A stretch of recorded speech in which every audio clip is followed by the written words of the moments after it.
बिस्मिल्लाहिर्रहमानिर्रहीम। अस्सलाम वालेकुम नाजरीन, मैं हूं नईम और आप देख रहे हैं योगा मर का यूट्यूब चैनल। जिन लोगों का खाना खाने के बाद पेट फूल जाता है, मैदे में गैस, तेज़ाबियत या सीने में जलन होती है, वो इस वीडियो को ज़रूर देखें।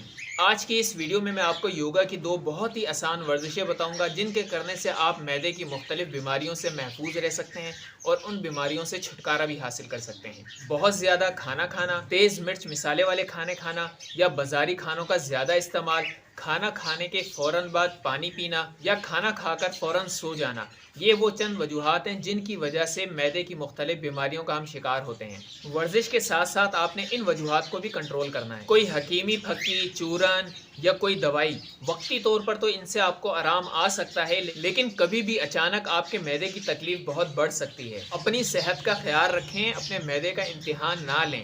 आप वर्जिशें और एहतियातें ज़रूर करें ताकि आपको किसी किस्म की फक्की की या किसी किस्म की दवाई की ज़रूरत ना हो। तो शुरू करते हैं आज की वर्जिश। इन दो वर्जिशों को जहां आप अपने वर्जिश के प्रोग्राम में शामिल करेंगे, वहीं पर ख़ास तौर पर मैदे के लिए ये दो वर्जिशें आपने खाना खाने के फ़ौरन बाद करनी है। खाना खाने के फ़ौरन बाद आप इस तरीके से बैठ जाएं जिस तरीके से हम अतहियात में बैठते हैं। आपने इसमें सिर्फ अपने पंजे पीछे से छोड़ देने हैं। पंजों को इस तरीके से आप लिटा कर रखेंगे। नमाज में क्योंकि हम अतहियात में बैठते हुए अपनी एक टांग के पंजे को मोड़ कर रखते हैं, लेकिन आपने इस स्टाइल में अपने बैठना है और दोनों पंजों को छोड़ देना है।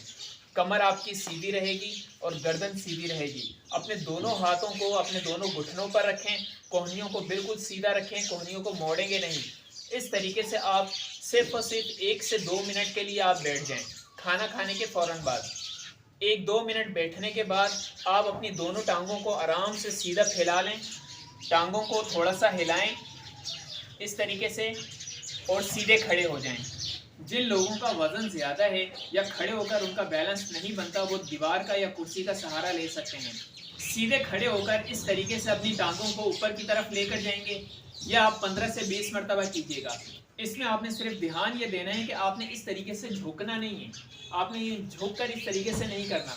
अपनी कमर को सीधा रखेंगे और दोनों टांगों को बारी बारी ऊपर नीचे की तरफ जहाँ तक आप लेकर जा सकते हैं वहाँ तक लेकर जाएं। 15 से 20 मरतबा इस तरीके से कीजिए।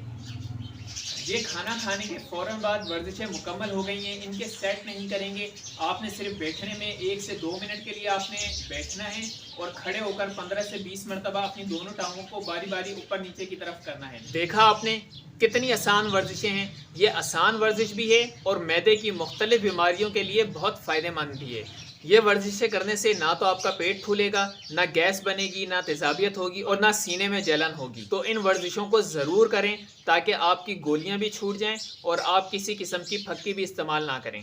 इन वर्जिशों से मुतालिक आपका कोई सवाल हो तो आप मुझसे मालूम कर सकते हैं, और ये वर्जिशें करने के बाद आपको क्या फ़वाइद हासिल हुए आप ज़रूर मुझे बताइएगा। और इस वीडियो को लाजमी लाइक और शेयर कीजिए और चैनल को सब्सक्राइब करना मत भूलें। मिलते हैं नेक्स्ट वीडियो में, जब तक के लिए अल्लाह हाफिज़।